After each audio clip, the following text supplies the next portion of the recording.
There's an office building outside Chicago that most people drive past without ever noticing. 4 stories, a fading company logo, a parking lot that is never quite full. Every morning, around 180 employees walk through those doors. Inside is a manufacturing company worth $100 million. The owner wants to sell. You have $73,000. Not $73 million, $73,000. That should have ended the story before it even began.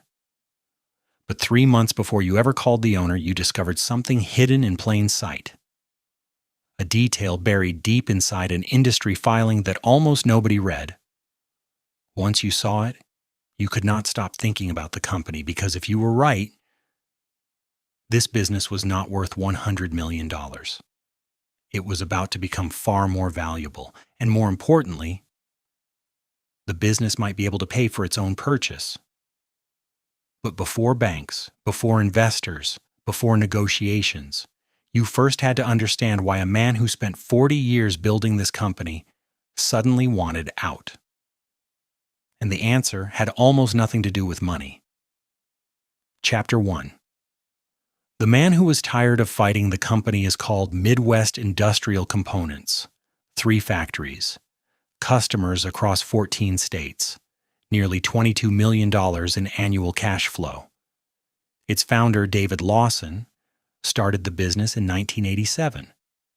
Back then, it was just him, 2 machines, and a leased warehouse. Over 4 decades, he built it into one of the largest privately owned manufacturers in the region. On paper, David had won. Privately, things looked different. He was 70 years old.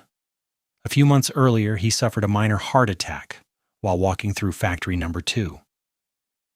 His doctors told him to slow down. His children lived on opposite coasts. Neither wanted the business. For the first time in 40 years, David was considering retirement, but retirement was not his problem. Regret was. You learn this gradually. Over 6 weeks, you become obsessed. You read trade reports, court filings, former employee interviews, supplier records, competitor filings. You even attend industry conferences you have no business attending. One former manager tells you something interesting. Quote, David does not care about the highest offer. You ask why? The manager shrugs. He watched private equity buy his best friend's company. Pause. They fired half the workforce within 8 months. You write it down. Information matters. Then late one night, while reading a 37-page industry report, you discover something extraordinary. Midwest's largest competitor is shutting down 2 major factories. The closure will eliminate nearly 20% of the industry's production capacity. Customers will need new suppliers immediately. Only a handful of companies can absorb that demand. Midwest is one of them. You sit in silence, because almost nobody appears to understand what this means.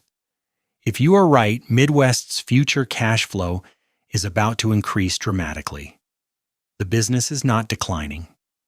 It is standing directly in the path of a massive opportunity. The next morning, you call David's office.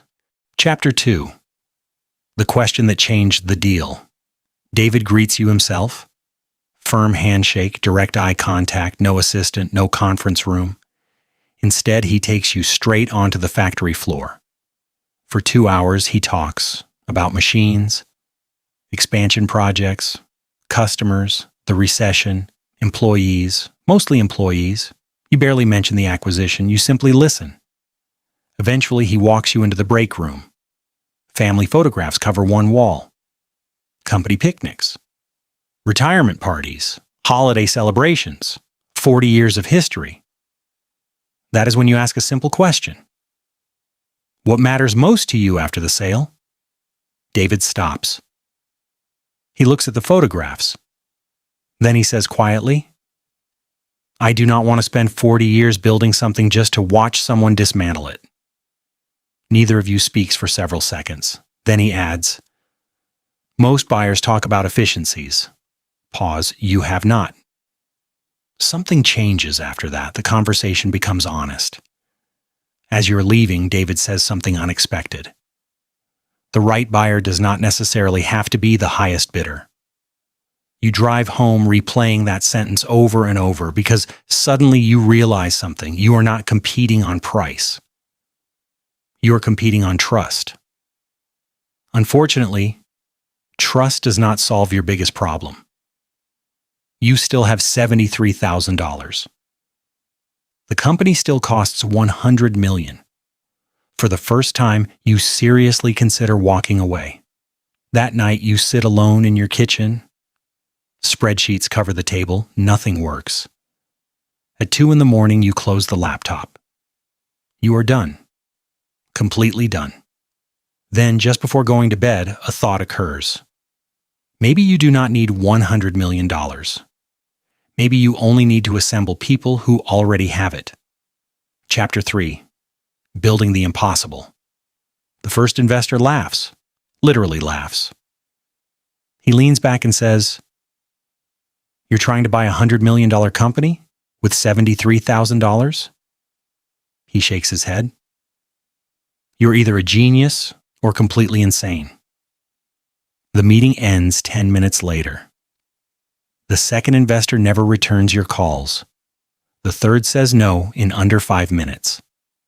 A bank rejects you 48 hours after receiving your proposal. For weeks, rejection becomes routine. Then you meet Karen Mitchell, a manufacturing executive with 27 years of operational experience. You show her everything: the industry report, the customer contracts, the competitor shutdown, the projected demand increase. She studies the numbers carefully. Finally, she says, "If these assumptions are right, this company throws off enough cash to buy itself." You offer equity. She joins. Together, you spend 3 weeks building an acquisition model. Eventually, a regional bank agrees to review it. Weeks pass. Due diligence begins. Site visits, customer interviews, financial audits. Then the call comes. The bank approves 60% financing. You celebrate for exactly 12 hours. The following morning, an email arrives. Subject line: "Credit committee update. The bank has changed its decision. Financing is suspended." No explanation. Just like that, months of work appear dead. You sit in your car reading the email again and again. For several minutes, you do not move. Later, you learn what happened. The bank is worried about customer concentration risk. Too much revenue depends on a handful of clients. You need certainty fast. Over the next 10 days, you personally visit several major customers. You do not ask for money, you ask for commitment. 2 customers agree to sign long-term supply agreements, contingent upon the acquisition. You return to the bank. This time, they approve. Permanently. Slowly, investors begin committing capital. 5 million, 3 million, 8 million. The impossible begins looking real. Then everything collapses. Again,